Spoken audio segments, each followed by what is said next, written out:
Hello, ladies and gentlemen. Welcome back to Inside Movies Galore. I am David Strege, and here in the room with me, I have directors Cassandra Sechler and Craig Jacobson from Dreams for Dead Cats Productions. Am I correct? Yep. Yeah, how's it going? Pretty cool that I can connect with you guys here. So, why don't I start with asking where are you guys from, and how did you guys get involved with your areas of film work? Well, we're currently based in San Francisco, but I'm from Wisconsin, actually. I grew up in Appleton, and I moved away from Wisconsin in 2004. The city of Houdini. Yeah. It's I can't say I totally miss it. But yeah, we met on, believe it or not, Friendster in 2003. Okay. And I really wanted to move away from Wisconsin because at the time I was just focusing mainly on music. Okay. And I wanted to move to California, and like I'd been talking with Cassandra, and we met, and it was all cool, and here we are 15 years later. I think that was like right when I was going to community college. I've lived in California my whole life, and I grew up in the suburban town of Vacaville, California, and I'm not making fun of it. It's just, a small town. It's cute, but I couldn't wait to get out of it. And we've been in San Francisco ever since, 2007 or so, when I was going to San Francisco State University to get my degree in fine art. And I actually didn't go to school to get a degree in filmmaking. I was getting a bachelor degree in fine arts for sculpture and photography. Okay. So I got interested in filmmaking towards the end, and I know you haven't asked that just where we came from. So I'll shut up about you were kind of getting to it. I mean, basically, then you started making films in college, and then that's where a lot of the shorts you already watched. A lot of Cassandra's shorts, were college work, and which is just fine because each film is kind of like a stepping stone for your next projects. So the reason why I wanted to go through some of your earlier work is I don't think anyone's gone extensively as I will into asking you about what each film means to you. So what it, just a little bit of a description, even though I know that many of them are online for viewing or whatnot. Yeah. People like to hear, okay, what were you thinking when you were filming this, Totally. Alrighty, so Cassandra, I'm going to start with For Emily from 2008. How did you get involved with that little short project, and what does it mean to you? Oh, well, that one was actually, I was working on a photography assignment, and where I was really interested in the idea of kitsch. And kitsch is something that I've always found fascinating, like snow globes and the worlds that exist, and the attachments that people have, and the nostalgia with those items. And for me, when I was a kid, I really loved dolls. Okay. I still love dolls, but for a while, I was like the creepy kid who had a lot of dolls. But I found this really beautiful bride doll who was beaten up, and I just thought, oh, this doll has a past. And I just love the idea of coming up with a past of like a toy or something that's inanimate. And so for me, my instructor for a class that wasn't a photography class at all, it was a conceptual information arts class, which was more about technology and meeting the arts. Okay. And my teacher was like, have you ever shot film?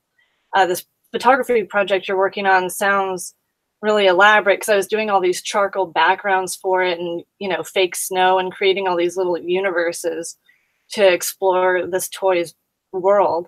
And like, oh, I'll let you borrow my Super 8 camera, just don't break it, And I was Okay, and I had no idea what I was doing. I just knew enough about photography that I understood like the exposure and the basics of how a Super 8 camera worked. They're really straightforward. So that's how I got into that. And that's, yeah, again, for me, that was more a personal assignment about nostalgia. Okay. And then in 2009, you did a film, a little short film called Blair at a Carnival. What were you, what were you trying to do with that film? That was just something I shot while I was in Vacaville. Okay. With this crappy little camera I had that I was just experimenting with. Like it was like a point power shot, you know, like one of those dinky cameras. And I was at Fiesta Days, which is I can't remember what it's like, Memorial Day weekend celebrations in that town. And people watching in Vacaville is very surreal. I find suburban life just fascinating to watch, like the quaintness of a small town. And so I was just kind of people watching by myself and going on rides and taking snippets of video. And so again, a lot of these pieces really are about nostalgia and just like the quiet moments of being in deep thought. And so that, again, it's not like a super deep piece. It's really just hey, I'm at a carnival and I'm a voyeur of all these people and events happening. Awesome. And then in 2011, you did a film called Belle Nouveau. Why don't you tell me a little bit about that film? Yeah, well, Belle Nouveau is something for me where I was exploring like the idea of the ideal female and body image. Okay. And again, another pretty straightforward piece about the images given to you, you know, like especially growing up female, and my mom like never wanting me to look at 17 magazine or Cosmo. And well, Cosmo is filth, but you know, even any magazine, because she knew that they were filth. And you know, just like all the images crammed down your throat. And there's men's magazines like it too, just in general. All the, you know, selling of who you should be, what you should buy. You know, it's America, so everything's about trying to get you to buy something and be a certain way. And so it was really kind of just exploring those facets in kind of a dark way. And again, that was another Super 8 piece of mine. And so it was just kind of exploring the self-destructive behavior that a lot of us have to ourselves, like in our minds, of like constructed ideals, and then trying to break those barriers and love yourself. But it's so hard. So it's just kind of like that imagery. Okay. And then also in 2011, you also went and filmed Balaya and Lovey. What can you tell me about those two films? Oh, well, Qualia was a piece for me where, again, I was going to SF State, and in my sculpture class, I was doing a project on making puppets. Okay. And so, again, it was another thing where I was like, wow, I really liked that Super 8 piece that I did. I want to do a color Super 8 piece. Okay. And so that one is for me. I was also learning about animal consciousness and the philosophies of behind that. And so many people don't believe that animals have, you know, consciousness. And so just like that idea of, and again, because they're inanimate objects, they're puppets, it was kind of combining, again, an imaginary world, the backgrounds that these inanimate objects have, while also having the concept be animal consciousness, because all the puppets are like these kind of weird, like animal humanoid things.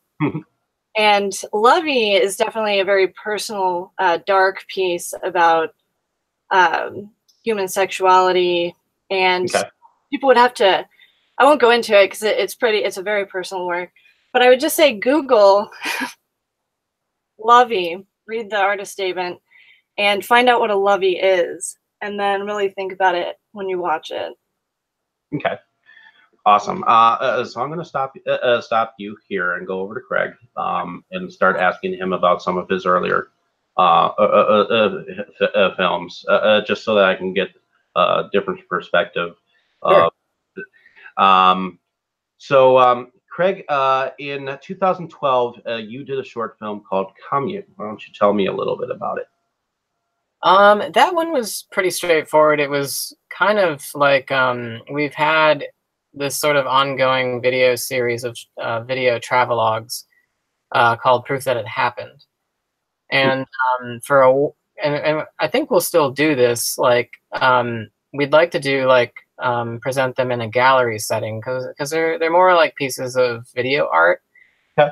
but they're also kind of just meditations on like the existential parts of like traveling and whatnot. And Commute was going to be something kind of supplemental to like say the pieces in a gallery, and it's more of just a nugget of the mundane sort of like I work very early in the morning, and when I'm on the bus it's really weird because like hardly anyone on it. And it's kind of capturing just some mornings how that feels kind of surreal and hellish. Okay. And then two films from 2011 called Terrain and Alligator Bitch. Terrain was purely for fun. It was very experimental. Okay. Well, I don't know if it was that experimental, but I mean, it was like, we had this, there's a Japanese camera called a Harinazumi, and it's a very lo-fi camera. And basically, like, I've always just thought the human body is, really weird in general. And it was just sort of a short treating the human body like a planet. Okay. Just like a lot of macro shots and just sort of conveying a feeling of like, otherworldliness and discomfort with, and unfamiliarity with, your own body. Okay. And Alligator Bitch was the very first movie, very first short I ever made, directing anyways. And it was inspired by a nightmare where there was a lot of like duality with this kind of tortured woman who was clearly in the nightmare. She was just being followed around by kind of an evil doppelganger. And there was this part in the nightmare where like she's sort of superimposed on herself, and this voice just said like alligator bitch, and that was like the title of the movie. And the short is really kind of like based on the nightmare, but also just exploring feelings of torment through your own actions, and the sort of like the confusion of when you're confused about things that you've done, and it's sort of terrifying because they don't even seem like something you may have done. Okay. And then also in 2012, besides Commute, you did a short film called Cerberus. Yeah, Cerberus was a short film, again, very, very much about like humiliation, and it's kind of like I think through most of the short, there's like three main voices just kind of talking about just how suffocating being humiliated feels. Alrighty. So now I'm going to go back over to. We're happy people, I swear. We just make. Which brings me to your short film called Smiley. Oh yeah. So why don't you tell me a little bit about Smiley from 2013? Well, Smiley is kind of making fun of like emoticons, and at the time, and of course Facebook now and everything, there's some emoji that you can react with. You don't even have to speak really or type in full sentences. You can just use this emoji to express yourself. And so it was back when those things were kind of just starting to become super popular, and now they're just blown up. But it became frustrating because all of the acronyms and emojis that people would use were like replacing like more formal methods of communication. And I just find in general with technology and shorthand that a lot of communication is broken these days. And so that was a piece that was just kind of like this abstract, like montage of, me dressed up like an emoji, and I ended it with a sunglasses one, which was kind of, tongue in cheek, but that's kind of what that was, is just kind of this annoyance with emojis, really. Okay. Was there anyone that you used besides yourself in any of these short films that we've talked so far from your filmography? Yeah, I mean, obviously Craig and I work a lot together. We're a team. In the last one, Smiley, that was with. I actually don't know his real name because he changes it all the time. Simon Black. And I think he still goes by that. As a UK artist. He helped me out with that one. We kind of collaborated on the imagery. And I've definitely reached out to an artist in the UK, Jason Marsh, and he and I came up with the basis of Wire Boy, which was a film that we did in 2003 or 2013. Yep. And who else? In Alligator Bitch, it was a friend of ours who also ended up having a small role in Elliot, and her name is Julia Berkowitz, and she's just. She's a lot of fun to work with. And then definitely for music, with part of the Proof That It Happens series, this artist named Kaushmar, who makes these really beautiful, surreal, like kind of horror-like soundtracks. But they're not soundtracks, they're just like these little worlds to experience.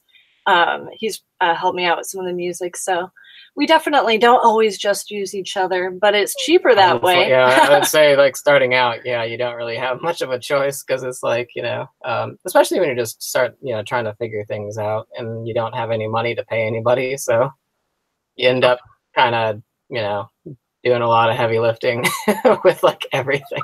Well, some people use other people as objects to move around or whatnot. I was just curious. So since you spoke of Wire Boy, why don't you guys kind of describe it for me in your own words?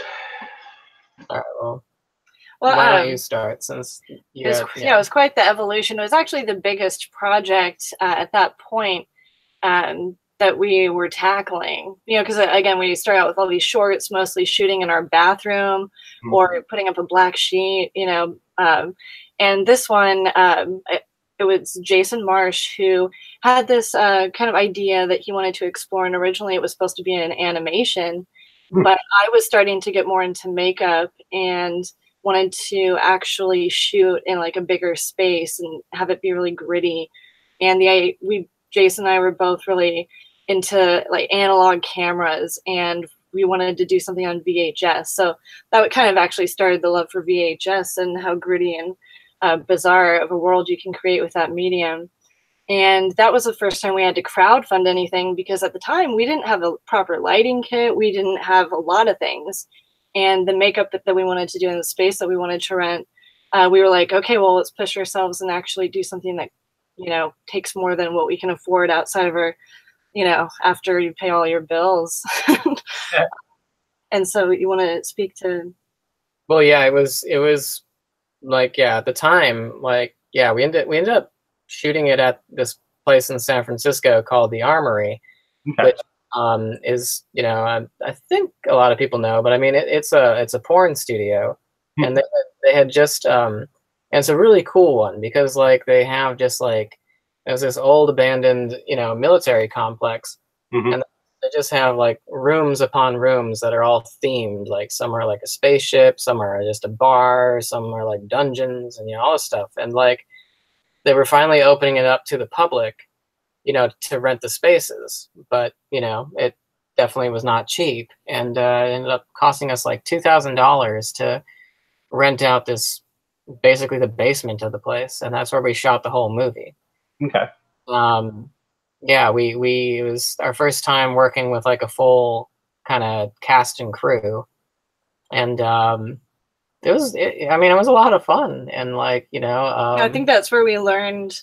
I had to push myself and learn more about latex applications, which again, like self-taught in like the makeup department. And this movie actually is what really got me started. Like, oh my God, I love monster makeup. I love prosthetics, and gel lighting. We'd always use gels, but this one Not quite like this. was really elaborate. And I think now I don't know how many gels we own for lighting, but it's like a gigantic bag. But yeah, like Craig said, it was the biggest cast that we had worked with. And it was the first time I ever had to make, call sheets and all these things. And I really loved doing that. And so I think that from there, Craig was developing Elliot. Okay. And that's where we went from Wireboy after that. Okay. Since you mentioned Elliot, I'm going to ask Craig about that. How was filming Elliot, and what did Elliot mean to you as a filmmaker? Well, Elliot took, we shot it over 4 years, and Elliot is, our first feature-length movie. Okay. And it's obviously the most ambitious thing we've done, and all the sets were made out of, they were made by hand by usually me and like 1 or 2 other people at a time, and we could only afford to rent studios for 2 months at a time. Okay.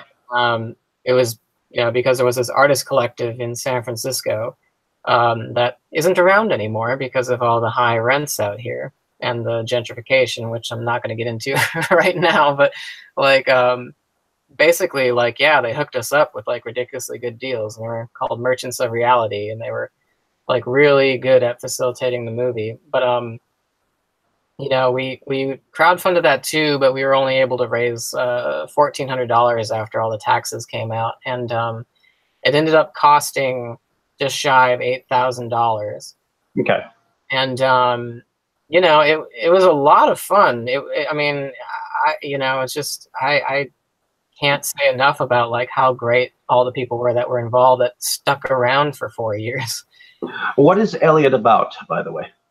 I can say like what it's sort of a commentary on, because it's about a lot of things, but mainly it's kind of an existential look at just like like where is human consciousness kind of going. I mean, with all the time that people spend on social media and concepts of like singularity and whatnot, it's kind of a meditation. Well, I hate to keep using that word, but like it's sort of just about like a question of what is to human communication is already eroding. Like the way that people talk to each other is getting worse and worse. People's spatial awareness even out on the streets is eroding. And in the movie, I mean, there's a lot of broken communication, and the people, none of the characters speak normally to each other. There's a lot of objectification. There's a lot of, sort of selfish pursuits that are, without any real sense of consequence. And so the movie is, I guess, sort of just holding a mirror up to a lot of human behavior now. Okay. Cool. No spoilers. I think that summarizes it. Cool. Thanks. I tried, But in any case, going back to Sugar Cubes from 2014 with you, Cassandra. What got you inspired to do that? Well, that actually, I'm one of those people who hangs on to everything. I'm not a hoarder necessarily, but I come from a family. A bit of a pack rat.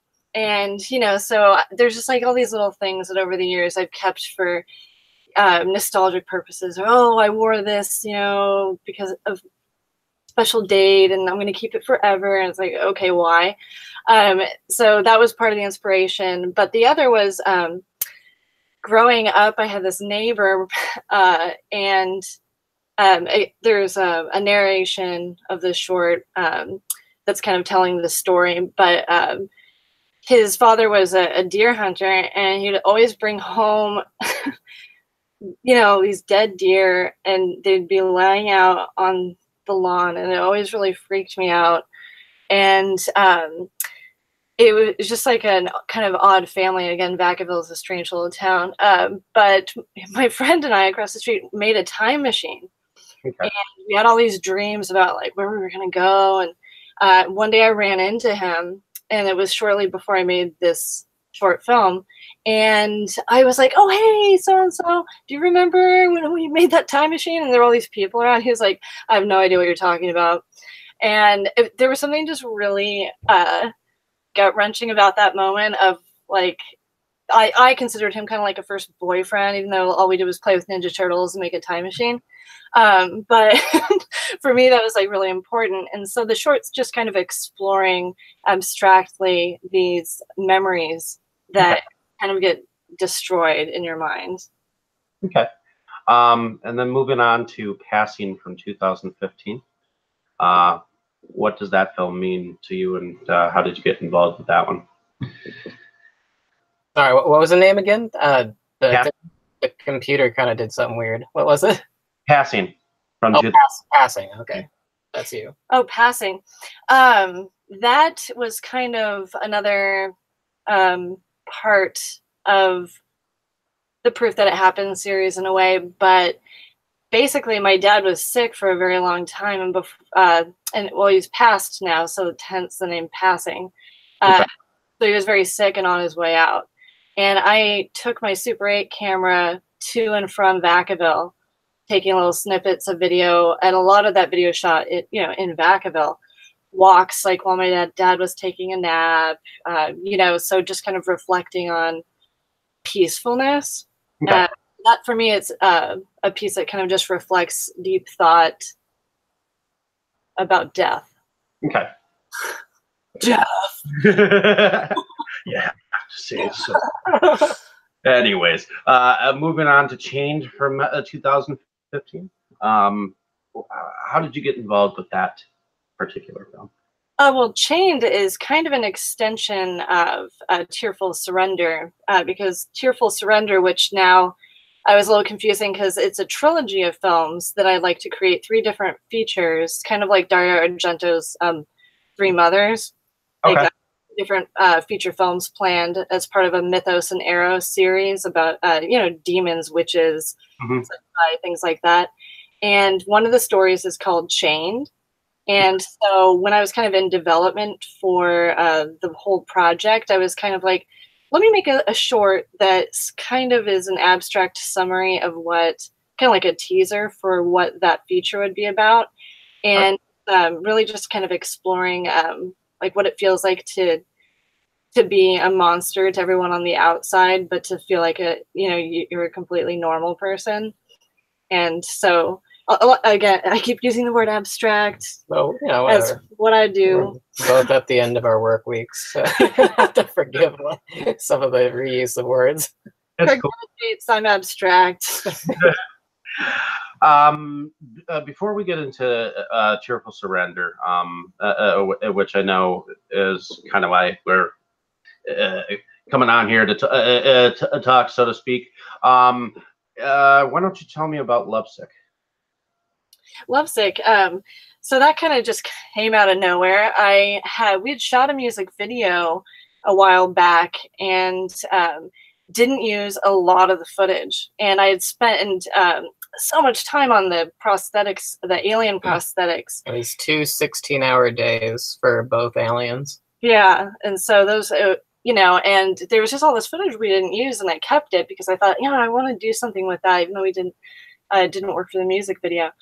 And for me, it's this exploration of a dying alien fantasizing about what it, sees as like a female ideal, and is masturbating before it dies and thinking about what it's like to have like sexual intercourse as a human being. And so it's kind of this morbid look at human sexuality and the idea of the other. Okay. Cool. Now, is that a short film or a feature? That's a short film, correct? It's 80 minutes. I make people suffer for 80 minutes. It's a short. It's about 8 minutes long. Yeah. short, yeah. Okay. So so ultimately you started crowdfunding on Kickstarter for the first in your series of, as you say, trilogy of films for Cheerful Surrender. Why don't you tell me a little bit about the project, and then we'll get into where you can find the information afterwards, where you can put your money towards. Yeah, thanks. So Cheerful Surrender is it's definitely my most ambitious project, and it started as something entirely different back in, I think it was 2015, actually. There was a project with my UK collaborators, and some other folks, and it was called Blue Noon at the time. So people will see in the perks that one of the things is like Blue Noon, and it's like, what's that? And it's because Cheerful Surrender was once part of that until that just wasn't working out. And I was like, okay, well, is it still cool if I make my movie? And the guys were like, yeah, of course. And so it became my own project of, all right, here I go with Cheerful Surrender.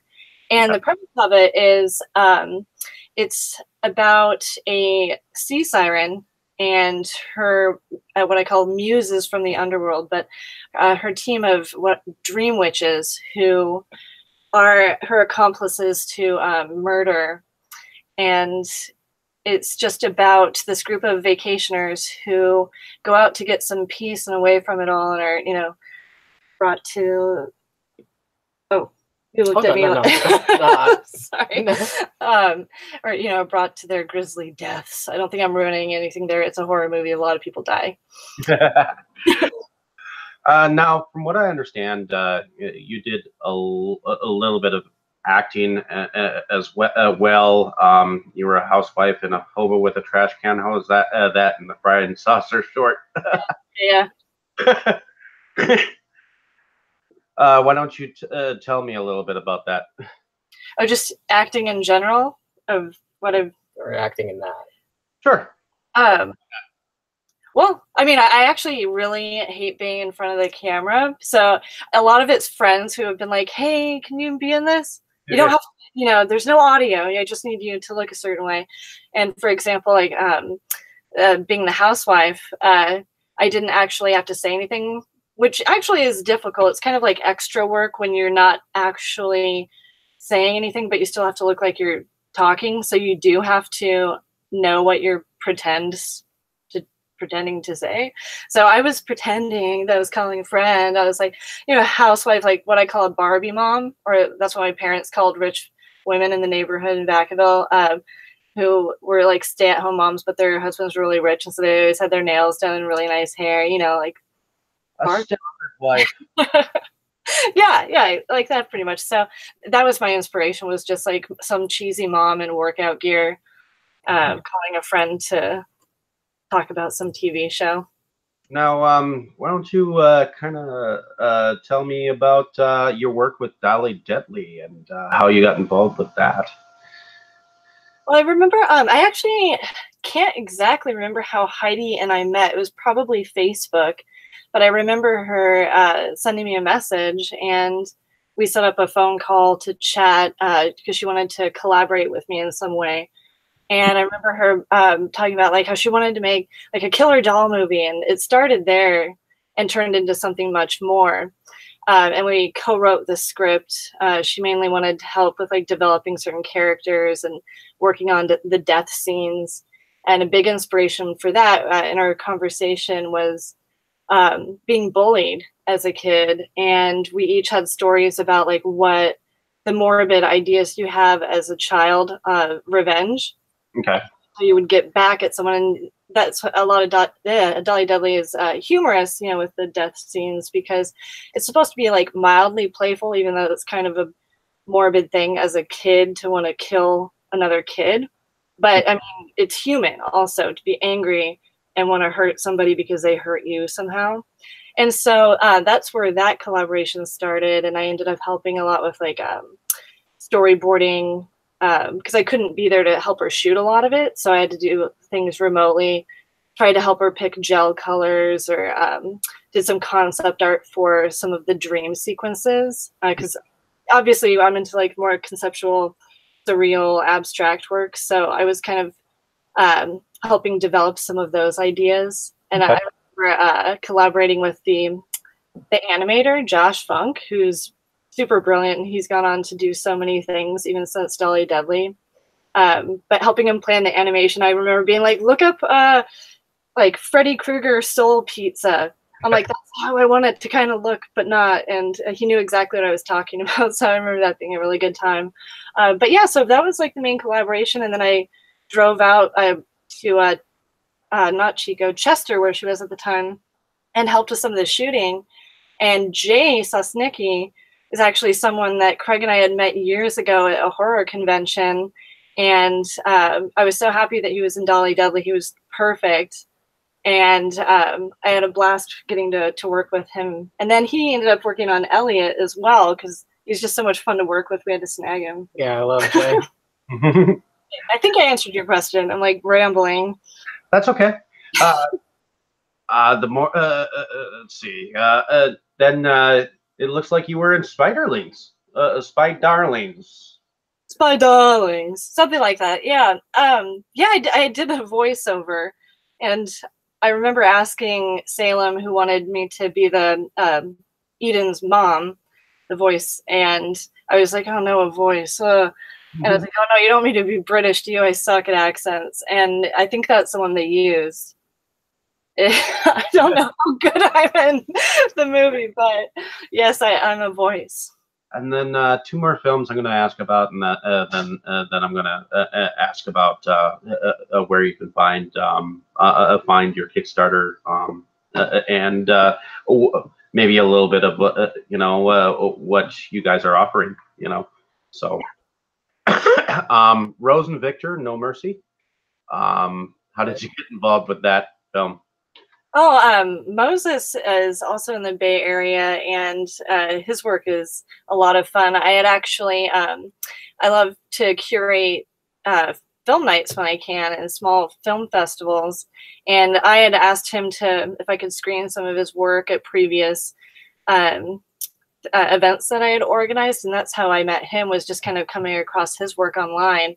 And then he asked if I wanted to be an extra in Rose and Victor. And so, yeah, I'm in this strip club scene with my friend Francine, who's this great burlesque dancer, Francine Mean, to come with me. And so, yeah, we're just like, ooh, hey, at the club, which I never, it was funny because I had never been to a strip club. At that point. I mean, I have been to one, but it was just kind of like, I don't know how to act, because so I haven't seen it yet. I need to watch it. I'm like, I have no idea. I'm probably that bad extra in the background. Yeah, you were just talking about, yeah. And apparently sometime in the near future, you are Hagatha Cobweb in Blood Curse, The Haunting of Alicia Stone. Is there anything you can tell me about that? Yeah, without ruining any, I don't know if there's really a spoiler with that, but my friend Nathan, who is an actor in Cheerful Surrender, had seen me post about, I dressed up as a witch for Halloween just because I had never been a witch. I love Halloween. It's my favorite holiday. Okay. And I was like, wow, I've never actually just been a typical creepy kind of comic book like witch. And so I made a Happy Halloween video, and he saw it and he was like, hey, we need somebody to kind of be like this talk show host person who is a witch, and you just kind of and be winging it. And I'm like, oh yeah, I can do that. And because I'm in so much I have the most fun if I have so much makeup on that you can't really tell that it's me. And that was kind of me being almost like an Elvira Crypt Keeper-esque type character, and that was a lot of fun. Craig, I'm going to ask you about your time on the Glades. Oh my god. Well, this is really funny because I was never on the Glades, but like this IMDb credit that I can't get rid of. And so I'm just going to go on from here on out and say it was really humid. There were a lot of gators, and you know the orange juice was good. Acted in Wireboy, Qualia, and Lovey, correct? Yes. And how was that for you? You know, you do it because you have to. And even in Elliot, like I play second Elliot, and that's not especially because I wanted to, but because like that's, you know, I just knew what that role required, and that was one less person I would have to worry about showing up on time. Okay. So there's that, and then Wire Boy, you know, again, it was Cassandra's, you know, most ambitious, you know, short at the time, and you know, she was playing like a couple roles in that, and she really felt most comfortable, you know, with me in the Wire Boy role, and yeah, I don't really ever want to wear spirit gum like ever again. Because of even just the nose, you know. I remember when I played a high school musical myself, wearing spirit gum, and that was when I didn't have a beard or anything, and I remember the stuff stinging as all hell when you first put it on. Oh yeah. But, yeah, it's just unpleasant all around, and then taking it off, it's just like it took us a while. We actually found out from a drag queen friend of ours that baby oil is like the best thing to use. And yeah, it actually is like the best thing to use. Like it doesn't take it like right off, but it works a lot better than that spirit gum remover they give you. You know, yeah, go figure. Awful. But yeah, seriously, fuck spirit gum. Okay, so what I'm going to ask is, what are some of the things that you're offering in your Cheerful Surrender Kickstarter? Oh wow, there's so much. I definitely had a lot of time to think because this movie's been in development for so long. There's everything from even at like a $10 perk and up. Everything after that, you get an IMDb thank you credit, and in the film as well. And there's creative things like a message in a bottle, you know, where you get a note that's handwritten, you know, from the sea siren in a bottle, and it's unique to you. It's an interactive perk where people pick like the century, if they were a lover or a slave or a victim of the siren, and then, you know, I create this kind of like creepy love letter. And I thought, oh, I'd like to have that. That's kind of a fun kitschy thing to own. And then there's other things like, you know, limited edition soundtracks and props from the movie, skulls that are specifically made for backers. The story time one is really interesting because Dead Time Stories is where Cassandra actually dresses up in character, and you read a story of their choice. Yeah. So I mean, short story. And these are short story, not like, you know. I'll read a book. But like you know, and this is all on top of like, you know, other things. Oh, traditional like, perks, copies of the DVD, posters, T-shirts. Mm-hmm. You know, and, all of those things, you know, are as the things like increase, you know, like or as the, you know, the dollars increase, they, you know, they include everything. But we really did want to make like a lot of perks where even for like, you know, $15 you get like a lot of stuff for $15. Mm-hmm. And you know, like I can't remember which perk, what dollar level the DVD is, but like 50. You don't just get like the DVD, you get like, you know, a bunch of other stuff too. I believe it's 40 because I put money towards it. Oh yeah, there you go. And so yeah, it's just like, you know, we just wanted to be sure that like, you know, because you see a lot of campaigns, some of them don't even start, and they start at like the $15 level, and like, you know, sometimes you can feel like, you know, it's very clear that they're trying to get you to pay more. And so, you know, people don't have a lot of money, you know, and like, you know, a lot of people are just getting by. And so we want to be able to offer cool things, you know, for affordable prices. And then, you know, for people who do want to give more, I mean, we add even more. Yeah, and even like producer credits and stuff that, you know, like go further up. So no matter what level you want to like participate or donate, like, you know, we just really did do our best to give you the most for your donation. Awesome. And how many days do you have left on the campaign now? 40.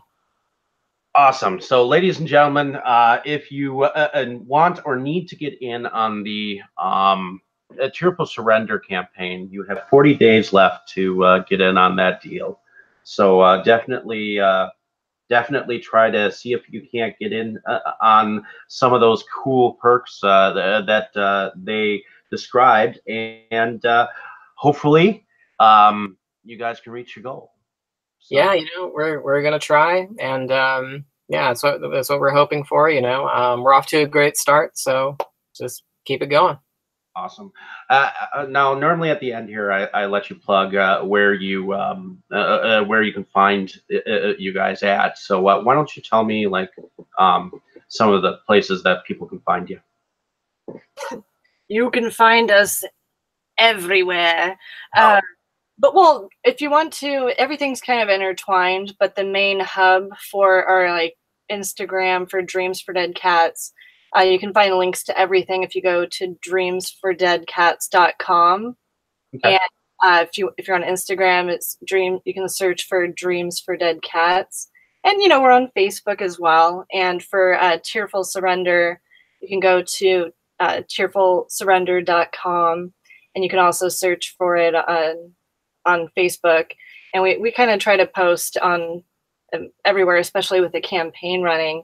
So you should be able to run into it, even if you were to Google Cheerful Surrender Cassandra Sechler. It'll pop up. If you go to cheerfulsurrender.com, it's the first thing you see is a link to donate to the Kickstarter. So yeah, that's probably the easiest way to go to the Kickstarter. Just cheerfulsurrender.com. Yeah. Alrighty. And you can also find the Cheerful Surrender page on Facebook as well, correct? Yep, totally. Awesome. Well, thank you for coming on. I appreciate your guys' time. I love giving some of the independent directors this option to go with, especially since I'll be able to link your campaign with this audio. So. And share it to 30 or 40,000 groups. Thank you. Well, no, seriously. I mean, we definitely appreciate it, because I mean, it's hard, and it's definitely hard to get your voice out there.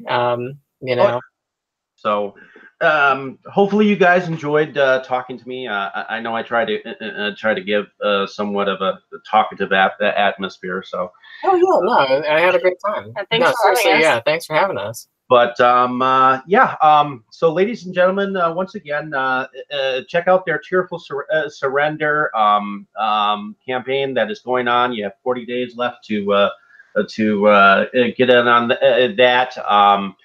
Also, as well, you heard where you can find their films and their stuff. So definitely check their films out if you have not. And thank you all for listening.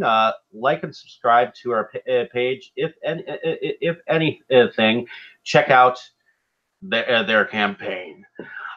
Next week, Tuesday, I always plug our film discussions that we have here. I have a crew that actually go on and talk about films weekly.